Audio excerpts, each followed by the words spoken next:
السلام علیکم ورحمۃ اللہ وبرکاتہ۔ آج کے شیوات عامر کے ساتھ بجلی کے بلوں میں جو زیادتی اور ظلم عوام کے ساتھ ہوا ہے وہ تو اپنی جگہ پہ قائم ہے، اور اس کے خلاف شدید احتجاج اور عوامی رد عمل ضرور پیش کرنا چاہیے، دینا چاہیے، تاکہ گورنمنٹ کو یہ سمجھ لگے کہ وہ جو ظلم و زیادتی اور ناجائز ٹیکسز جو انہوں نے لگائے ہیں وہ ختم کیے جائیں۔ لیکن اس کے ساتھ ساتھ عوام کو سمجھنے کی ضرورت ہے کہ وابڈا کے ہاں دو طرح کے کنزیومر ہوتے ہیں، ایک ہوتے ہیں پروٹیکٹڈ کنزیومر اور ایک ہوتے ہیں نان پروٹیکٹڈ کنزیومر۔ اب یہ جو پروٹیکٹڈ کنزیومر ہیں ان کا 6 مہینے کی جو ہسٹری ہے بل کی، وہ اگر 200 یونٹ کے اندر اندر ہو تو ان کا جو اسٹیٹس ہے وہ پروٹیکٹڈ کنزیومر کے زمرے میں آتا ہے، اور اگر ان کی 6 مہینے کی ہسٹری میں کوئی ایک دو بل بھی اگر 200 یونٹ سے ابو چلے جائیں، اوپر چلے جائیں، تو وہ وابڈا کے یہاں نان پروٹیکٹڈ کنزیومر کہلاتے ہیں، جن کے ٹیکسز میں بھی بے تحاشا اضافہ ہوتا ہے اور ٹیکسز کا مزید بوجھ ان پر آتا ہے۔ تو ہمیں چاہیے کہ ہم ایک تو اگر ایک گھر میں اگر 2 فیملیز ہیں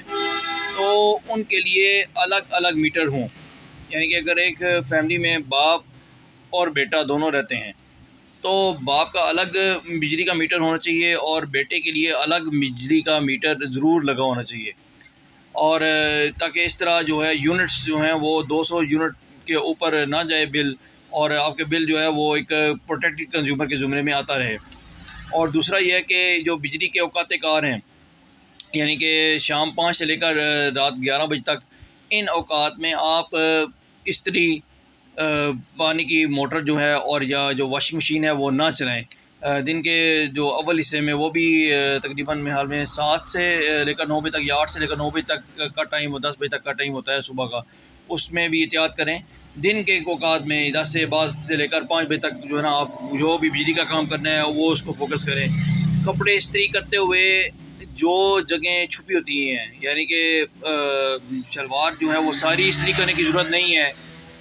اور ایک ایک سلوٹ کے صدقے واری نہیں ہوا جاتا، تو کوشش کریں آپ کپڑے استری کرنے میں بھی ہاتھ ہولا رکھیں۔ تو اپنے تئیں ضرور احتیاط کریں۔ بجلی کے جو میٹر ہیں، یہ دوبارہ میں آپ سے عرض کر رہا ہوں کہ اگر ایک گھر میں ایک بلڈنگ میں 2 فیملی رہتی ہیں، 3 فیملی رہتی ہیں، تو سب کا الگ الگ میٹر ہونا چاہیے۔ اس بات کو سمجھنے کی کوشش کریں کہ اگر آپ کی 200 یونٹ سے اوپر ایک یونٹ بھی جاتی ہے تو 300 یونٹ کا جو ٹیکسز ہیں وہ آپ پہ لگ جاتے ہیں۔ 300 یونٹ کا بل نہیں لگتا، لیکن 300 یونٹ کی جو ٹیکسز ہیں وہ آپ پر لگ جاتے ہیں۔ یہ تھوڑی سی ٹیکنیکل باتیں ہیں، اپنے بجلی کے بل کو اگر آپ غور سے پڑھیں گے، اس کی بیک سائڈ پہ یہ احتیاطیں لکھی ہوتی ہیں۔ دیکھیں، گورنمنٹ نے تو آپ سے پیسے لینے ہی لینے، ایندھنے ہی ایندھنے ہیں، بتا لینا ہی لینا ہے، لیکن یہ آپ کے اپنے اوپر ہے کہ آپ گورنمنٹ کو کتنا بتا یا کتنا وہ ٹیکس اور کتنا بل دینے کے لیے تیار ہیں۔ تو اگر آپ بجلی کم استعمال کریں گے اور احتیاط کے ساتھ، جن اوقات کار میں بجلی کی یونٹ مہنگی ہے، جو کہ ذرا سا ظلم ہے، لیکن اب یہ جو چونکہ نظام ہے تو ہمیں اس نظام کے تحت اپنے آپ کو بھی ڈالنا ہوگا، اور اپنے آپ کو کے دماغ میں یہ بات ڈالنی ہوگی کہ مہنگے اوقات کار میں ہم نے بجلی کا استعمال کم سے کم اور نہایت ضروری اگر سمجھا جائے تو پھر کرنا ہے۔ امید ہے آپ اس پیغام کو سمجھیں گے اور بجلی کے بل کی بیک سائڈ پہ ضرور جو ہدایات لکھی ہیں ان پر عمل کریں گے۔ اس طرح ان ہدایات پر عمل کر کے آپ اپنا بجلی کا بل جو ہے وہ کم سے کم کر سکتے ہیں۔